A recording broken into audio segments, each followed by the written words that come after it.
ఏ పేరు మీ పేరండి? ప్రతాప. ఏమండి మీకు?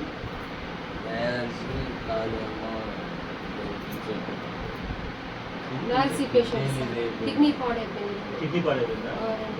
ఒకటా రెండా? రెండు పడిపోయింది. ఎన్ని సంవత్సరాలు? సంవత్సరం అవుతుందా? ఇంతకుముందు ఏం చేసేవారు మీరు? రాయగారు. మరి మీరు చూసుకోలేదా ఫస్ట్ స్టార్టింగ్లో? కరోనా వచ్చి కరోనా అయిపోయిన కాబట్టి ఏ మొత్తం వాసిందా బాగా? ఏం చేసింది ఈ కాలు బాగానే ఉందా? ఈ కాలు మాత్రం దాంట్లో తట్టేమన్నా వేసారు లేదా అట్లా తోలు అట్లా ఎట్లా అని డాక్టర్ గారు ఏం చెప్పారు? తగ్గుతుందా లేకపోతే ఎట్లా? ఏం చేయలేదు. మందు పడుకోవాల్సింది. మీరేమైనా చేస్తున్నారా? మరి ఎట్లా మరి మీకు ఏమైనా హెల్ప్ చేస్తున్నారా లేకపోతే ఏమైనా బంధువులు ఇస్తున్నారా? బంధువులు హెల్ప్ చేస్తున్నారా? ఇల్లు సొంతదేగా? సో రెంట్ లేవు కాబట్టి ఇబ్బంది లేదు. ఎవరైతే బాగా తింటారు. ఎంత పిల్లలు ఎంత మంది మీకు? పెద్ద పాప. ఇద్దరు ఆడపిల్లలు. మళ్ళీ ఏం చదువుతున్నారమ్మా? వాడి పాప 9, ఆ పాప 8, బాబు 6. ఎక్కడమ్మా చదివింది? ఎక్కడమ్మా? సెయింట్ పనులు పెడతారు.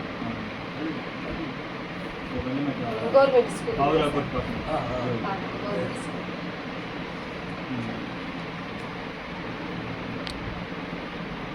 ఇప్పుడు ప్రస్తుతానికి మీకు ఆదాయం ఇది పెన్షన్ ఏమైనా వస్తుందా? 10 ఏళ్ళు వచ్చింది.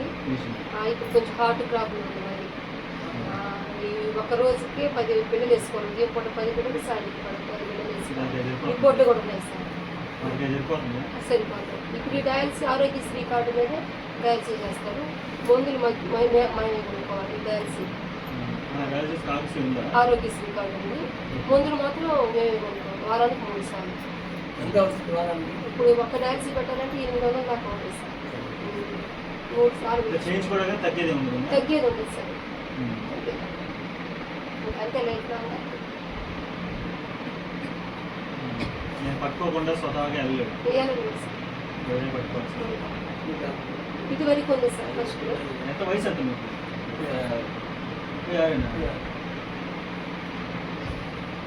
వస్తుందా పెన్షన్? వచ్చింది సార్.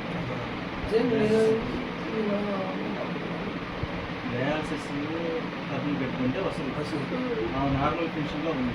నార్మల్ పెన్షన్ ఆపేసి డయాలసిస్ పేషెంట్గా తీసుకోవాలి. రెండు రాదు, అది రాదు. అది క్లోజ్ చేసి తీసుకోవాలి.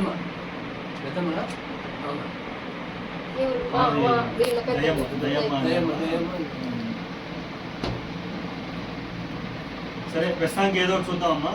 తర్వాత ఏదైనా వేరే చూసి దాన్ని బట్టి చెప్తాము. ఓకేనా? ప్రస్తుతానికి చూద్దాం. కానీ తక్కువ వయసులోనే మీకు ఇబ్బంది అయిపోయింది. మీకు మీరు బాగా చదువుకోండి. చదువుతున్నా బాగానే.